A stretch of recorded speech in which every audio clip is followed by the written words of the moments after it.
Welcome to Biz Help for You with host Candy Messer. Entrepreneurs like to focus on the big picture, like profitability, success, and a smooth-running organization. But there always seems to be those little things like taxes, employee compensation, laws, regulations, and more. Now you can get the answers you need in one place. Join us today as we break it all down for you. Now, here's your host, Candy Messer. Hello and welcome to Biz Help for You with Candy Messer. Thank you for joining us today. I hope you found the information on our last episode, the 30-minute hour, informative. If you are unable to join us and would like to listen to the show, links can be found on our YouTube and Facebook pages, as well as multiple favorite podcast platforms. If you'd like to receive notifications on when our podcasts have been uploaded, please like and subscribe. And if there are topics you'd find beneficial or questions you have, please feel free to reach out to me at media@abandp.com. Now let's learn a little bit about our guest today. Brandon Leibowitz runs and operates SEO optimizers since 2007 through a digital marketing company that focuses on helping small and medium-sized businesses get more online traffic, which in turn converts into leads, clients, and sales. So Brandon, welcome to the show today. Thanks for having me on today. So before I get into questions that are prepared, I want to ask for you to just give us a little bit of your background and how did you get into digital marketing? Yeah, I just kind of fell into this digital marketing. I got my degree in business marketing, and the first job I got out of school was helping out a website, doing their digital marketing, helping out with like SEO, social media, doing paid ads, doing email marketing, kind of doing it all. And didn't really know much about it back then. And they said, don't worry, we don't know much about it either. We're going to take you to classes and workshops and learn alongside with you. And did that for a little while and realized that everyone's probably going to have a website in the future. And SEO is a way to get free traffic. Everything I mentioned works to get traffic, but SEO is just a way to get free traffic. So focused more on that over the years, just trying to tap into that free traffic so you don't have to keep spending money on ads. But the ads do work. It's just once you stop running ads, you just disappear. So So I think sometimes there's that confusion too between SEO and ads, and I know they're two different things. I've heard, SEO, it's going to take time for you to kind of put into it, but it will keep paying over time versus ads. Obviously, you're paying for something now, you can get a quicker response. But like you said, once you stop paying for an ad, all of a sudden you're not seen anymore. So can you just explain to the listener again, maybe why they want to focus on one or the other, or why both are important? No, they're both important. And I would focus on SEO as more long-term.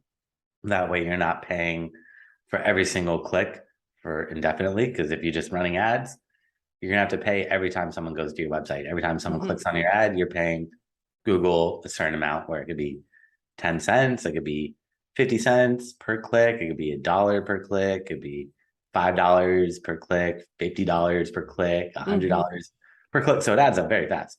But it just depends on your return on your investment, making sure you make a positive return on your investment with the ads. And if so, keep pushing more money into that, because SEO does take about 6 months. So while you're waiting for the SEO to kick in, a lot of people will run paid ads just to have some traction in the meantime, because you do have to wait. There's no shortcut to speed things up with the SEO. It's really about building trust with Google, and building trust takes that time. So once you build that trust up, then you can kind of scale off the ads a little bit. But I would still recommend running some ads, like remarketing, for anyone that's been to your website but didn't do a specific action. Like maybe if you're an e-commerce website, they went to your website but didn't buy a product, you can follow them around with ads. Or if you're a service-based business, if someone went to your website and didn't go to the contact form, you can follow them around with ads and keep yourself top of mind. And those ads work really well. So how does someone do that through the remarketing and following them around with ads, like you say? I mean, how is that even done? You just sign up through Google Ads, and they'll start tracking people that go. You put a little tracking code on your website, and they'll track anyone that spent, what pages people go to and how long they stay on your website, and let you create different audiences and segment them out and build up these remarketing lists. And obviously we were talking SEO takes a while, and you've got your keywords and things like that too. And then with ads, like you said, you could have these different pay-per-click, fees. So are the pay-per-click fees based on keywords? Is it based on like the time of day or week? Like, how is it that cost is determined, when you're setting those ads? It is all that and more. It depends on how much you're willing to spend, how many competitors are out there bidding it up higher, because the more people that are bidding on the keyword, the more expensive it becomes, because you'll spend $1, I'll spend $1.01, you'll spend $1.02, I'll spend $1.03, and we keep bidding it up. It also depends on quality score of your ads, the landing page, the click-through rate, the relevancy. And if that's all really high, instead of paying $1 per click, like we both might have to pay $1 per click, but if you have a really good quality score, you might pay 95 cents per click, because Google's going to reward you for optimizing your campaign, having good keywords on the landing page, having keywords on your ads so that match the keywords that people are searching for. It's all just kind of basic common sense. If someone's searching for blue tennis shoes and your ad says red tennis shoes, it's going to throw people off. They're probably not going to want the red tennis shoes. They want blue tennis shoes. So just making sure everything aligns, it's going to ensure that you get more sales and you pay a lower cost per click. But it's an algorithm that Google keeps top secret. Oh, so I was going to say, like, well, how do you know specifically if your information, your landing page, or everything has what you need to get that better score? But you're saying maybe you don't really know. You're just hoping that everything on there is really good. No, Google tells you that. So Google has a little score showing the ad relevancy, which is, or the ad rank, which is based on the quality or the relevancy of the landing page, click-through rate, and the keywords and the ad text, making sure it all aligns. But they'll give you a score letting you know if you're really good, low, poor, and then you could try to optimize it, because Google knows the better the landing page experience, the more the keywords match up, the more sales you're going to get, the more money you're going to spend with Google Ads. So they want you to spend more money because they ultimately care about making money. That's all they care about. So if you're getting more sales off the paid ads, they know that you're probably going to spend more money on paid ads and help Google make more money. Right. So it's in your interest as well as their interest for it to be successful. Yep. So if you see your score then and you see it's like a little bit low, does it say like this is where you need to enhance it, like a better keyword, or you need to have a better landing page? Does it tell you kind of specifically what has to be corrected? Well, it'll tell you one of the three things, but it won't tell you how to fix it. It'll say, all right, low click-through rate or low landing page ad relevancy, but it's not going to tell you how to fix it. Okay, but at least it gives you an idea of what the problem is, so you can try to change it. Yep, which is nice. It helps out. Perfect. So back to SEO, we know search engine optimization, right? And that in the long run is going to help get you seen. And like you said, it's going to take at least 6 months. But how would a business owner optimize their website so that they can have excellent SEO to get those conversions? Well, you want to make sure your website has the keywords in the right places. So it's all this technical stuff going in the coding, making changes to like the title tag, meta description, there's like schema, header tags, alt tags for images, all this really technical stuff, but something that's easy that you don't need to know coding is just adding more text to each page, adding more content to every single page on your website. That's something where you don't need to go into the coding and make all these technical changes, but that does have a big impact on the rankings. It's just putting more quality content on every single page that you want to rank on Google, because Google can't really read images or videos yet. They're trying to, but they rely really heavily on text. The more text, the easier it is for them to read and understand that page. So even if the image has words on it, it really can't see it. So that's where you're saying you need to put like alternate text kind of attached to that image so that it sees what the words are that you want it to see. Yeah, Google can't read the images. So if you have text on your image, they're not going to really read that. They do see the file name. So you look at whatever the file name is before you upload it to your website. That's really important. Name it with descriptive words. Don't put keywords in it. Just describe what that image is about. Don't be spammy. And then when you upload it to your website, depending on what platform, they're going to ask for like a title, description, caption, but then they ask for alt text or alternative text. that's where you also want to put a description about what that image is about. The alt text and the file name are really important for SEO.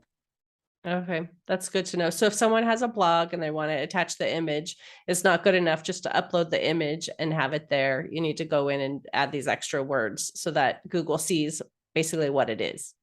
Yep. Otherwise, Google's not going to know what that image is about. Okay, makes sense. So do you see like certain strategies for SEO that we're working this year that maybe are different than what we've done in the past? Or is it pretty much the same thing? We just need to make sure that we're staying focused on the SEO. Similar for the most part. Google is just trying to clean up spam for the most part. So with SEO, it changes every day, but Google's mainly just looking to clean up spam, people gaming the system, tricking Google. So it doesn't really have too big of an impact as long as you're doing everything by what Google's looking for. If you're trying to do anything shady or malicious or throwing keywords in your website just to throw keywords in there, that could get you in trouble. So just gotta not do anything just spammy. Just look at Google Webmaster Guidelines. They'll tell you what they're looking for and what they're not looking for. Okay, perfect. So for those of us who maybe aren't all that technical, right? We have a website. We know there's places you can go in and edit pages and put information. What would you tell someone like me who doesn't have a lot of time or a lot of, know-how per se on the back end of things to add those words where they need to be for searching? Like, obviously we have text on our website too. And, we talk about our bookkeeping, payroll services, we offer things like that. But other than the actual content that's on there, where do we put some of these words that Google will find and say, okay, this is part of the SEO. We want to give them a better score because, they've got what we're looking for. I mean, there's a bunch of places you want to put it, like the images, the header tags. So having H1, H2, H3, H4 tags, all this stuff is going to get really technical. So might get a little too technical, but header tags really important. Having, what's it called? The title tag is probably the most important place to put your keywords. SEO title tag or page title tag. Every platform calls it different, but that's where you get 60 characters to put as many keywords as possible in there without repeating yourself. And that becomes that blue clickable link. So when you search in Google, the blue clickable link is SEO title tag. That's really where you want to put your keywords. The black text underneath that is called the meta description. That's where you also want to put a keyword or two. You don't really need to in there. It's not that important. Title tag, very important. Meta description, it's okay, not so important. Google half the time is just going to pull their own meta description in, but meta description is 160 characters. That should just describe what that page is about in a few sentences. But those are kind of the main places that you'd want to put keywords. There's schema.org is a whole nother programming language that enhances your website. So you could add schema and enhance it and put keywords in there as well. But those would be the main places. You don't want to overdo it and just throw keywords everywhere. But if you put them in the right places, that just helps Google really understand. But the most important place really is the content in the website and the SEO title tag. Those two places, you need to put those keywords. Right. So the title tags, is that where you're saying like for each tab that takes you to a different page and that's the title of that page? Or is it something else on that page once you're actually on the page and not just moving from tab to tab? No, it would be in the coding. So each page has its own SEO title tag, its own meta description, but this is in the coding. So you wouldn't see it. You'd have to look in the coding. Which someone like me won't do probably. So this is where we have help with someone, go ahead and putting that information in for us then. Okay. Yeah, it's a little technical. That's what I was saying. It might get a little technical. So all the stuff that we're talking, that's why I said at the beginning, like just throwing it on the website, just adding more content to each page, it's going to be a lot easier. You don't have to be tech savvy and just add more text to each page. That's going to have such a big impact on rankings. It's going to help out tremendously. But then you also want to do all the technical things I mentioned, but content on the website is probably more important than everything else I just mentioned. Like the blog, updating your blog, once a week, twice a week, or however often, that's going to help.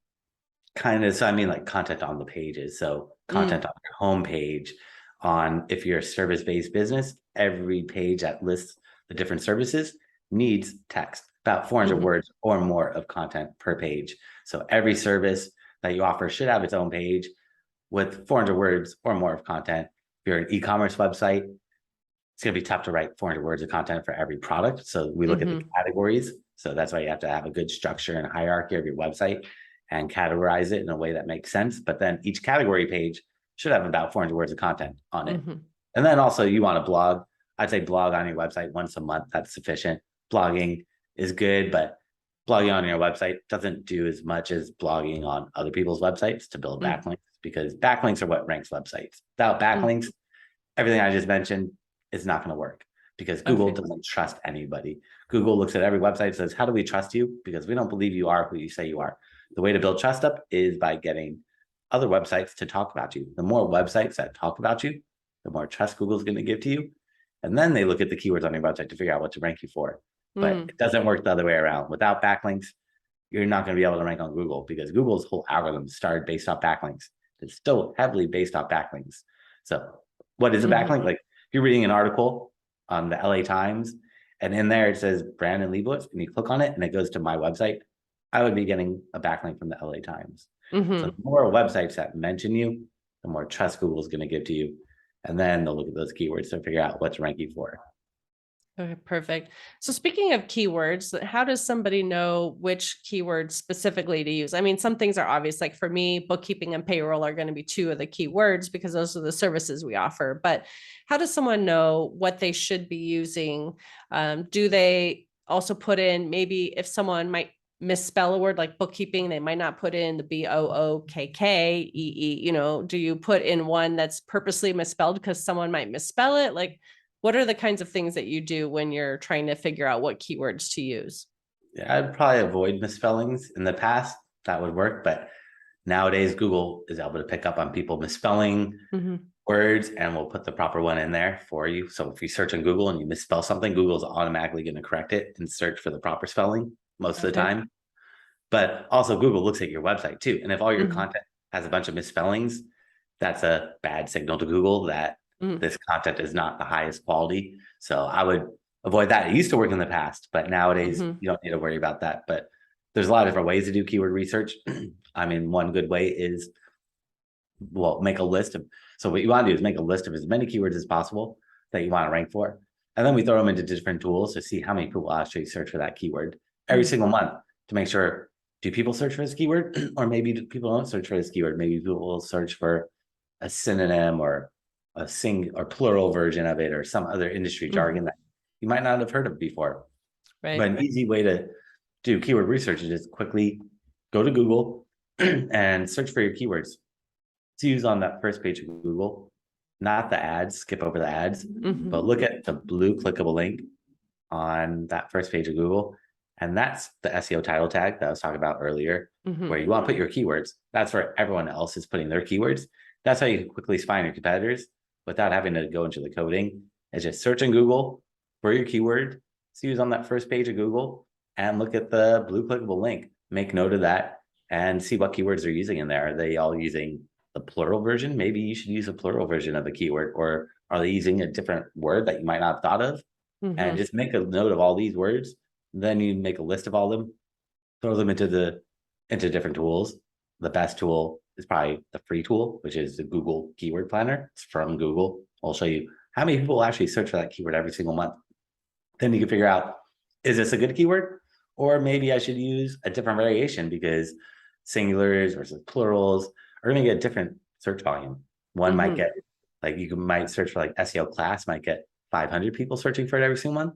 SEO classes could get 5,000 people searching for it every single month. It makes a big difference. So you want to do that keyword research before you start putting keywords all over the place. Interesting. And would you use like your location if you are maybe more regional versus like national, or maybe even if you are national, like would you put some of those words in there? So if people are searching, for something San Diego or New York or something, that would come up, or is that not a good idea? No, that works. Well, if you're trying to be local. So if you're trying to rank for, like myself, like SEO in New York, if I don't have a page about New York on my website, Google's not going to want to rank me for that keyword, because there's no relevance there. So what you need to do is create pages on your website for the keyword that you want to rank for. If you want to rank for all these different cities, you have to create pages on your website about those individual cities. if you want to rank for whatever it is, if you don't have that page, Google's going to be like, why would we want to rank you when there's a website that's dedicated or has a page dedicated to this keyword? You maybe mention it once or twice on your website. That's not enough. You have to have a page really dedicated to those keywords. That's going to get you to be able to rank for those. So that would be a lot of work if you actually have a lot of different cities. So maybe that's not ideal, but if it's, maybe a termite company or something that's focused on a certain region, then they might want to have a page and talk about that region and use that as keywords. Yeah. I mean, it works really well, but yeah, if you, like you said, if you have a lot of locations, well, then you pick and choose, like, where are the bigger cities in the United States that I want to focus on? Like maybe go for Los Angeles, New York City, Austin, kind of like San Francisco, like the bigger central hubs, or you go where your audience is. I mean, that's the main thing, is who's your audience? Where are they? Right. You don't need to be everywhere. You just need to be where your audience is at. If they're not in any of the cities, then skip those cities. Like, but you need to be where your audience is at. That's number one. Right. And you were talking about competitive analysis or competitor analysis. So is that only on keywords, or do you have like a method where you're comparing more than just the keywords to someone else that is your competitor?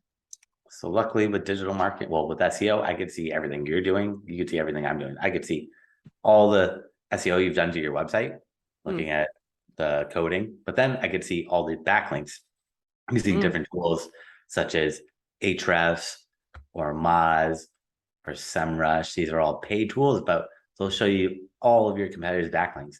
And if your competitors have these backlinks, it's more than likely the reason they're ranking on Google. But when I'm talking about competitors, a lot of people mix up competition, like competitors, and think, all right, here's my competitors offline. But offline and online is very different. You might be a restaurant and you might have 20 restaurants on that block or in your city. Those are all your direct competitors offline. But if you're searching on Google and none of them rank on that first page of Google, that's not your competition online.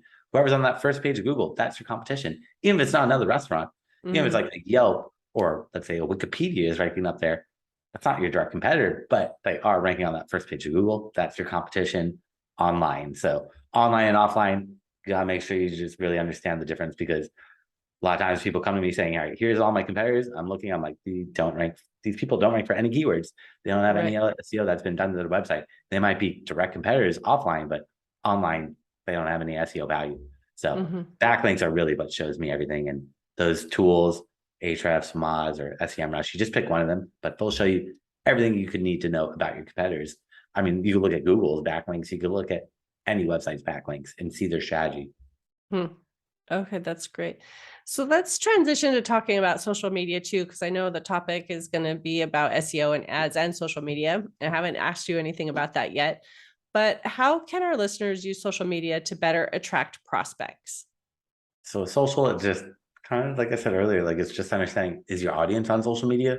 Who is your audience? Where are they? And if they're on social media, great, be on social media. But if they're not, like if you're a dentist, probably not going to get too many people finding you on Facebook or Instagram. I mean, some people might, but most people are probably going to go on Google or Yelp, find you, and then check you out on social to put, because social media puts a face behind the company. It builds that trust for people, because you got to build trust for Google to get you the SEO rankings. But once people get to your website, half those people are going to probably leave immediately, unfortunately, because of that bounce rate. So you got to build trust up. And the way to build trust up is by having multiple touch points. So you could run those remarketing ads, like I was talking about earlier, following people around, but also you could really just have that social media presence where people could go to your social media profile and ask you questions, engage with you. There's reviews there, there's status updates. So it really just puts a face behind the company and builds that trust up.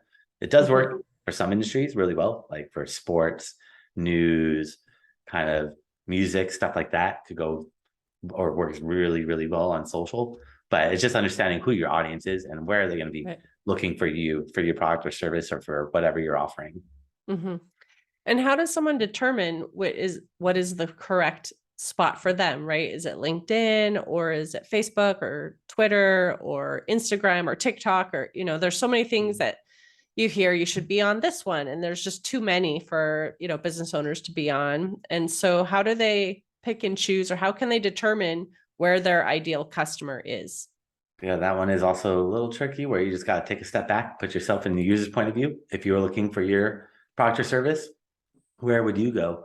Would you be going on Instagram, Twitter, YouTube, Pinterest, LinkedIn, or none of them, or maybe all of them? But I would look at your competitors, just like you could find your competitors for SEO. You could find your competitors for social media and see what platforms are on, how active they are on them, and really what matters is the engagement. So you could see maybe your competitors posting every day on Facebook, but they're not getting any engagement. Maybe Facebook isn't where your audience is, or maybe they're just doing Facebook wrong. So that's not always the way to go about it, and say, all right, if they're not doing it, maybe I shouldn't do it. But just look at what they are doing and try to see, are they posting on Instagram and they're getting hundreds of likes and comments? Maybe Instagram is where your audience is. Or are they posting on Twitter and they're getting tons of retweets and favorites? Maybe Twitter is where your audience is. But it's find the competitors, and you can kind of just see where they're posting, what platforms they're using, and what their engagement is.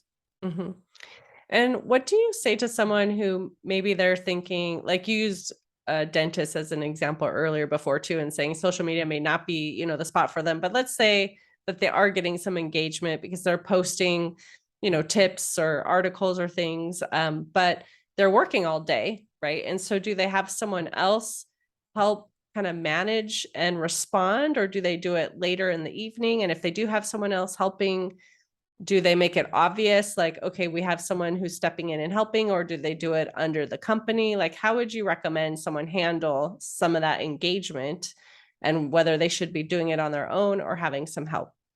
Well, social media is all about putting a face behind the company, authenticity. So if you have other people posting for you, it loses that authenticity, that credibility, that voice, that tone. It doesn't sync up. So I would try to have, a lot of people have companies that manage it for them, which is fine, but you just got to make sure the voice and the tone all matches and aligns. And you don't want to let them know that other people are posting on your behalf. You want to you don't want to tell people that you're not posting. You don't want to tell people that you are posting. You just want to just keep posting content. But I would try to schedule it all out using different schedulers. That way you're not posting all day long. You could use different tools like Hootsuite or Buffer, or there's a ton of them out there that will let you schedule out your posts. That way you're not going in and manually posting. But I like to cross promote too. So I always tell people, pick a platform where your audience is on there. Like most people nowadays are probably going to say Instagram. That's where my audience is. And from Instagram, you could use other tools like Zapier to cross promote it. So you create these things saying, like, if I post on Instagram, share that post on my website. If I post on Instagram, share that on Twitter. If I share on Instagram, post it to Facebook. So anytime I post on Instagram, it goes to my Facebook, Twitter, LinkedIn, YouTube, Pinterest, my website, it goes to Reddit. It goes all over the place just by one click. Sometimes it doesn't always work properly. Instagram to Twitter doesn't always align, but I don't really care too much because I know my audience really isn't on Twitter.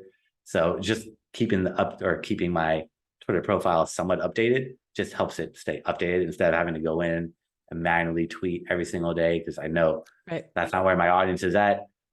And with that social media, you don't want to spread yourself too thin. You don't need to be everywhere. You just need to be where your audience is at. But if you could cross promote yourself using Zapier and other tools, that makes things a lot easier. So I try to schedule out all my posts for that month ahead of time.